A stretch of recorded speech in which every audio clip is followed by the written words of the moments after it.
সকাল থেকে তোমরা অনেকে ওয়েট করছো যে ডাব্লিউবিজির ফার্স্ট রাউন্ড কাউন্সিলিং এর রেজাল্ট কখন বেরোবে। তো সেই বিষয়ে আমরা ডাব্লিউবিজি বোর্ডকে ফোন করেছিলাম, তারা জানিয়েছে আজকে যেহেতু ডেট আছে আজকেই বেরোবে, চিন্তা করার কিছু নেই।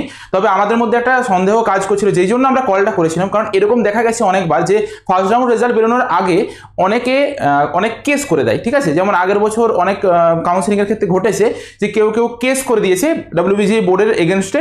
তো আমাদের একটা আশা ছিল যে এবছর হয়তো ফার্মাসি কলেজগুলো কোনোভাবে কেস করে দিয়েছে কিনা। তো সেই বিষয়ে আমরা তোমার একটু খবর নিয়ে দেখেছি যে কোনো প্রকার কোনো কিছু কেস করেনি আশা করা যাচ্ছে, বা আমি হাইকোর্টেরও ওয়েবসাইট ঘেটে পড়ে দেখেছি কিছু কেস হয়নি। তো যথারীতি তোমাদের কিছু সময় হয়তো ডিলে হচ্ছে কোনো কারণে, যার জন্য তোমাদের বেরোতে লেট হচ্ছে। যারা যেসব চ্যানেলগুলোতে সকালবেলার থেকে মানে এক গাদা ভিডিও দিচ্ছে আর পুরনো এক বছর আগেকার ভিডিওগুলো তোমাদেরকে দেখিয়ে পরে বলছে যে বেরিয়ে গেছে, ফালতু তাদের কথায় কান দিও না। কোনো প্রকার কোনো এখনো পর্যন্ত বেরোয়নি, যদি বেরোয় আমরা তোমাদেরকে ভিডিওর মারফত জানাবো। ঠিক আছে, আমিও ভিডিও অনেক আগেই বানিয়ে রেখেছি কী কী প্রসেসারে করতে হবে, তোমাদেরকে কী কী ফলো করতে হবে। একটু অপেক্ষা করো, না বেরোনো পর্যন্ত আমরা ভিডিও ছাড়ছি না। এই ভিডিওটা বানানোর পিছনে একটা অন্য কারণ আছে, যেটা খুব ভালো করে তোমাদেরকে শুনতে হবে। মানে এবছর একটা ভীষণ বাজে সিস্টেম করেছে, ঠিক আছে, মানে ভেরিফিকেশনের জন্য। বিশেষ করে যারা যাদবপুর ইউনিভার্সিটি বা বেশ কিছু প্রাইভেট কলেজগুলোতেও আছে, বিশাল সমস্যা করে দিয়েছে।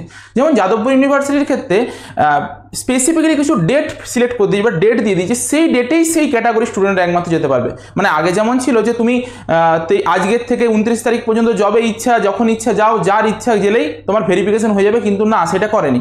পার্টিকুলারলি ডেট সিলেক্ট করে দিয়েছে। আমি একটু দেখিয়ে দিচ্ছি, তোমরা ভালো করে দেখো। এটা হচ্ছে যাদবপুর ইউনিভার্সিটির এটা নোটিফিকেশন, কালকে দিয়েছে নোটিফিকেশনটা। তো সেইখানে দেখো 24 তারিখ একমাত্র PWD, OBC A, OBC B আর টিএফডব্লিউ ক্যান্ডিডেটরাই যেতে পারবে অল ডিপার্টমেন্টসের। মানে যত যাদবপুরের ডিপার্টমেন্ট আছে সব ডিপার্টমেন্টে তাদেরকে এই ডেটেই যেতে হবে, 11:30 থেকে এই কালকেই যেতে হবে। মানে এটাই সবচেয়ে খারাপ জিনিস, অন্যদিন তুমি গেলে পাবে না। ওবিসি এ, ওবিসি বি, টিএফডব্লিউদেরকে কালকেই যেতে হবে, কিন্তু বাদবাকি যারা ওপেন রয়েছে, ওপেন ক্যাটাগরি, সেই ওপেন তুমি অল ইন্ডিয়া ক্যাটাগরির মধ্যে হতে পারো বা ইডাব্লিউএস হতে পারো, তাদের আবার ডিপার্টমেন্ট ওয়াইজ ভাগ করে দিচ্ছে। 25 তারিখে কারা যাবে এই ডিপার্টমেন্টে, যদি তোমার অ্যালটমেন্ট হয়ে থাকে তবে যাবে।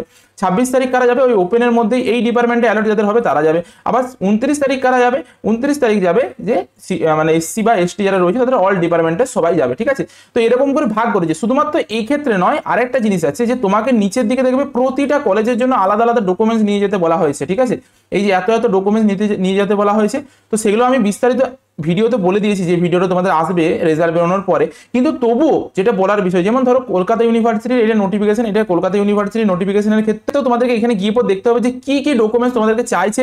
আর তোমাদেরকে কিন্তু একটা অ্যাড্রেস দিয়ে দিবে প্রতিটা কলেজের একটা করে অ্যাড্রেস দেওয়া আছে, সেই অ্যাড্রেসেই তোমাকে গিয়ে পরে এগুলোকে সবকে সাবমিট করতে হবে, ভেরিফিকেশন করাতে হবে। তো আমাদের মোদ্দা কথা যেটা ছিল যে তুমি যেই কলেজেই তোমার অ্যালটমেন্ট হোক কেন, তোমাকে কিন্তু ওই কলেজের অফিসিয়াল ওয়েবসাইটে চেক করতে হবে। আগে কলেজটার অফিসিয়াল ওয়েবসাইটে যাবে, দিয়ে দেখবে যে এই বছরের নতুন যে নোটিশ বেরিয়েছে অ্যাডমিশনের জন্য, খুঁজে না পেলেও খুঁজে বের করতে হবে, কিছু করার নেই। তোমার প্রতিটা কলেজের জন্য আলাদা আলাদা নোটিফিকেশন থাকবে, সেই কলেজের রিকোয়ারমেন্ট অনুযায়ী তাকে তোমাকে নিয়ে যেতে হবে। যেমন তুমি যদি ধরো আজকে কলকাতা ইউনিভার্সিটিতে ভর্তি হতে চাও, তো কলকাতা ইউনিভার্সিটিতে অনেক নিয়ম, তোমাকে অ্যান্টি র্যাগিং নিয়ে যেতে হবে, সেলফ ডিক্লারেশন নিয়ে যেতে হবে, মেডিকেল সার্টিফিকেট নিয়ে যেতে হবে যদি ভর্তি হতে চাও। কিন্তু ভেরিফিকেশন যদি করাতে চাও তখন তোমাকে নিয়ে যেতে হবে না, কোনো চিন্তার কিছু নেই। কিন্তু ভর্তি হতে চাইলে কিন্তু ওগুলোকে নিয়ে যেতে হবে। তো এই এত জিনিস আছে, সেগুলো কিন্তু প্রতিটা তোমাকে কলেজের ওয়েবসাইটে গিয়ে দেখতে হবে। আগে কিন্তু এই ঝামেলাটা ছিল না। দ্বিতীয় জিনিস হচ্ছে তোমাকে দেখতে হবে যে তোমার কোন ডেটে তোমাকে যেতে বলেছে। ঠিক আছে, তো সেটাকে ভালো করে আগে দেখো, কারণ এবছর সবাইকে কিন্তু এই একই ডেটে চলে যাচ্ছ, এই জিনিসটা চলছে না। তাহলে আমাকে আগে গিয়ে পর দেখতে হবে যে আদৌ কি স্পেসিফিক্যালি কোনো ডেট অনুযায়ী কাউকে ডেকেছে। যদি ডেকে থাকে তাহলে সেই ডেট অনুযায়ী যাবো, আর যদি না ডেকে থাকে তাহলে আমি যে কোনো ডেটে যেতে পারি, আমার কোনো অসুবিধা নেই। তো এটাকে মাথায় রাখবে। আর রেজাল্টের জন্য একটু অপেক্ষা করে, একটু পরে তোমাদেরকে আপডেট দিয়ে দেবো। রেজাল্ট বেরোলেই চিন্তা করার কিছু নেই, রেজাল্ট যখন বেরোবে সবার একসাথে বেরোবে, একজনের বেরোলে না, এরকম হবে না। ঠিক আছে, চলো আজকের মতো ভিডিওটা এই পর্যন্তই, দেখা হচ্ছে নতুন ভিডিওতে।